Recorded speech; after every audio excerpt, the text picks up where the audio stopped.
Hello everyone, this side Madhav Saryato. Welcome you all to the virtual classes.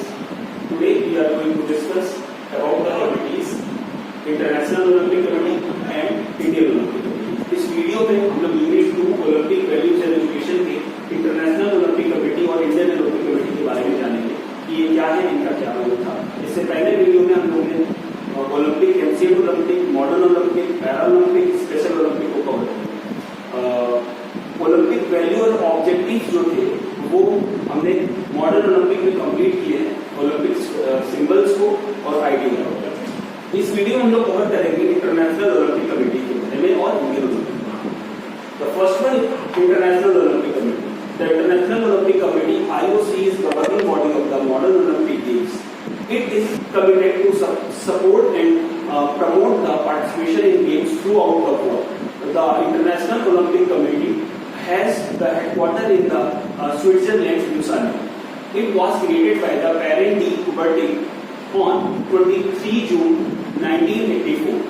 23 June 1894 को इस committee को बनाया गया बैरन पेरी डी कुबर्टिन के द्वारा। 23 जून 1894 को पहली बार इस कमेटी को ऑर्गेनाइज किया गया। इसका हेडक्वार्टर स्विट्जरलैंड लुसाने में है। इसके पहले जो प्रेसिडेंट थे वो 20 थे। Its members consist of 105 active members and 32 honorary members. The IOC organise the modern Olympic games held in the summer and winter every 4 years. हर 4 साल में समर और विंटर ओलंपिक गेम्स होते हैं। The first summer Olympic Games by the International Olympic Committee held in the Athens, Greece in 1896, whereas the first Winter Olympic Games held in the France in 1924. 1924 को पहली बार winter Olympic games खेले गए थे और 1896 को पहली बार समर ओलंपिक गेम्स खेले। Till 1992, both summer Olympic and winter Olympic games were held in the same year. After that, IOC changed the winter Olympic games to the even years between summer games to help the space of planning two events 2 years apart from another. Since 2010, IOC started and organized the summer and winter youth Olympic games. The first summer youth Olympic games were organized in Singapore 2010 and the winter is 2012. पहली बार youth Olympics को भी शामिल किया गया और इस committee के द्वारा 2010 में पहली बार यूथ समर ओलंपिक गेम्स हुए थे और 2012 में पहली बार यूथ विंटर ओलंपिक गेम्स हुए। अब जान लेते हैं मेंबर्स ऑफ द कमेटी को कि IOC में कितने मेंबर्स होते हैं इनकी वेरियस कमिटीज में। The IOC consists of the members of the various committees which constitute the president, vice president, executive board members, secretary general, and etc. The description of this is the president कैसे select होता है। The president of IOC is elected by its member. The president is elected by the term of the 8 years. After the expiry of his term, he or she can be re-elected. The current IOC president is Thomas Bach.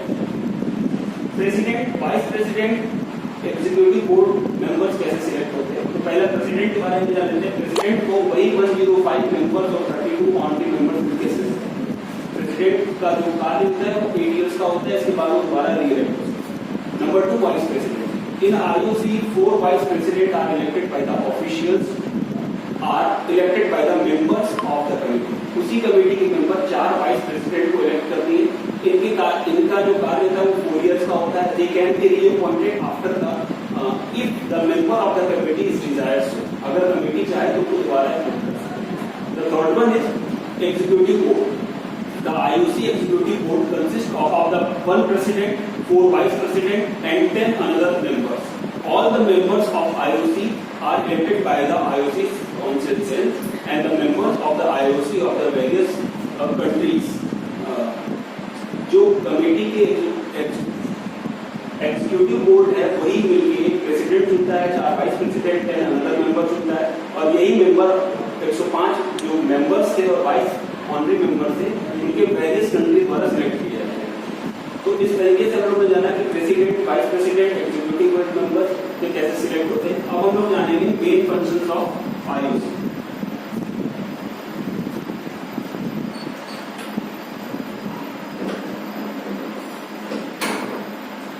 Number 1, the place where the Olympic games is organised declared by the committee. जो भी committee के members हैं उनको declare करेंगे कि कहां पर match organise होना था। 6 साल पहले ये बता दिया और ऑर्गेनाइजिंग कमेटी इसको वर्क करती है कि किस प्रोसीजर तक काम पहुंचा वहां पे उस सिटी में।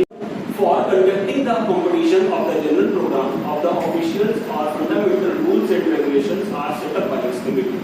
गेम को कराने के लिए जो फंडामेंटल रूल्स रेगुलेशंस है उसको प्रैक्टिस करना, of the ethical values of sports as well as the education of the Olympic.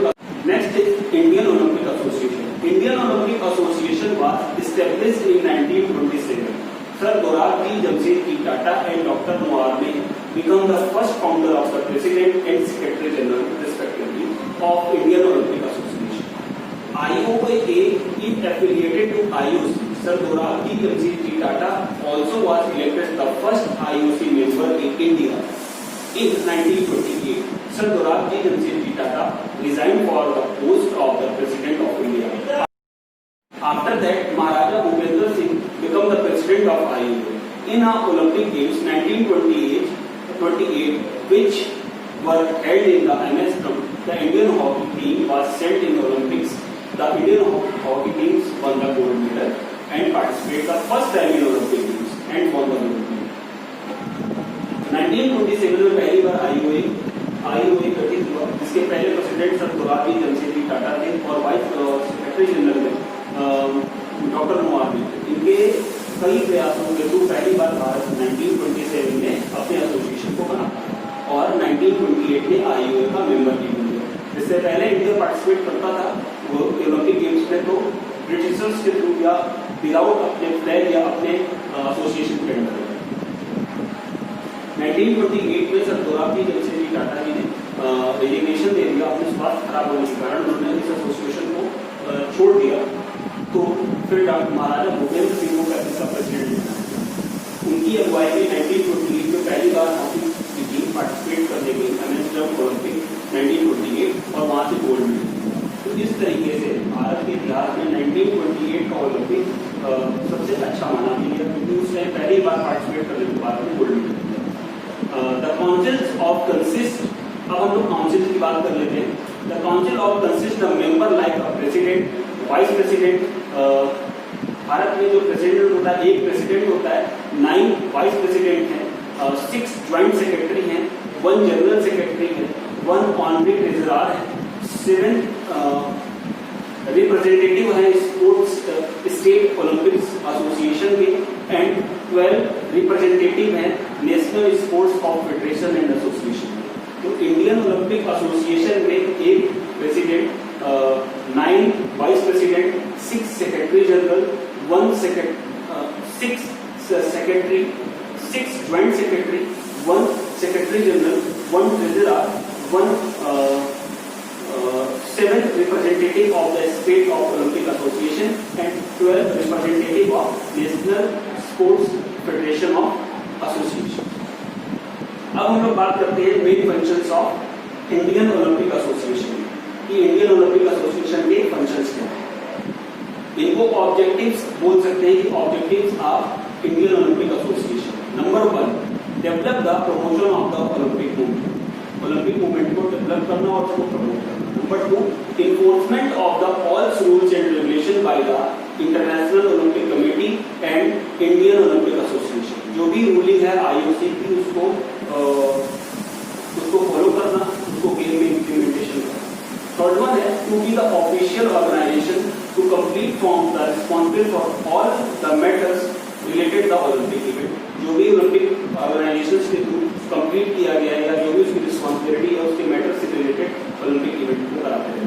Next point है for promotion and encouragement of the physical, moral, cultural education of the young peoples of the nation so that their character can be developed. एक ऐसा encouragement और physical movement और moral cultural activities को कराते हैं ना जिसके अंदर उस जो यूथ है उनके अंदर इस कैरेक्टर का डेवलपमेंट किया जा सके। नेक्स्ट वन है to undertake with the assistance of the National Sports Federation and the financial management, transportation, maintenance and welfare of the team from the India taking part of the Olympic Games, which are organized under the IOC. Next point है to take the disciplinary action against the misbehavior or any other undesirable activities bringing discredit to the country.